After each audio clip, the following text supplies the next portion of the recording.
Hi, welcome to Viji's info. இப்போ நாவல் பழ season சூப்பராக இருக்குது. இந்த டைமில் நிறைய ரெசிபீஸ் இந்த நாவல் பழத்தை வச்சு செய்யலாம். நம்ம இப்போ ஃபஸ்ட்டாக ஒரு சட்னி செய்வோம். இதுக்கு தேவையான பொருட்கள்: பூண்டு ஒரு 4 துண்டு எடுத்து வச்சுருக்கேன், 4 பீஸு, 3 பச்சை மிளகாய், ஒரு துண்டு இஞ்சி எடுத்து வச்சுருக்கேன்.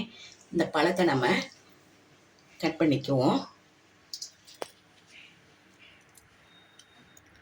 கொட்டையை மட்டும் எடுத்துடலாம். கொட்டையை வேஸ்ட் ஆக்கிட வேண்டாம். கொட்டையை நல்லா அலசிட்டு காய வச்சிங்கன்னா நல்லா சுகர் பேஷண்ட்டுக்கெலாம் பொடி பண்ணி சாப்பிட்றதுக்கு ரொம்ப நல்லது. சுகருக்கு ரொம்ப நல்லது இந்த நாவல் பழ கொட்டை. அதனால் நீங்கள் தூர போட்டுறாதீங்க. இந்த பழத்தை மட்டும் எடுத்து நல்லா அலசி இதை கட் பண்ணி இந்த பழத்தை மட்டும் எடுத்துக்குவோம். கொட்டையை தனியாக எடுத்து வச்சுருவோம். இதுலேயே நல்ல ரெசிபிஸ் நிறையா இருக்குது. சூப்பர் டேஸ்ட்டாக நம்ம ஒவ்வொரு வீடியோவாக போடலாம். இப்போ இன்றைக்கி நம்ம ஒரு சட்னி அரைக்கலாம். இந்த சீசன் முடியறதுக்குள்ளே ஒரு 4-5 ரெசிபிஸ் இதில் போட்டுடலாம்.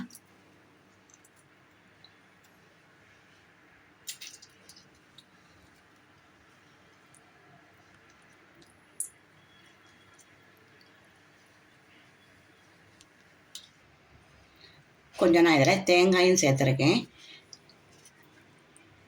தேங்காய், பச்சை மிளகாய், பூண்டு, இஞ்சி, நாவல் பழம், கொஞ்சமாக உப்பு சேர்த்துக்கலாம்.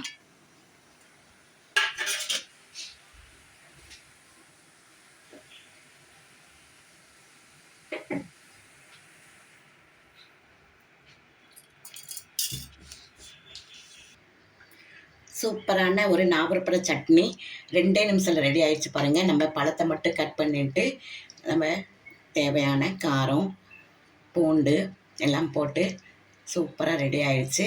இது நல்ல புதுவித டேஸ்ட்டில் செம்மையாக இருக்கும். உங்கள் வீட்டில் செஞ்சு அசத்துங்க.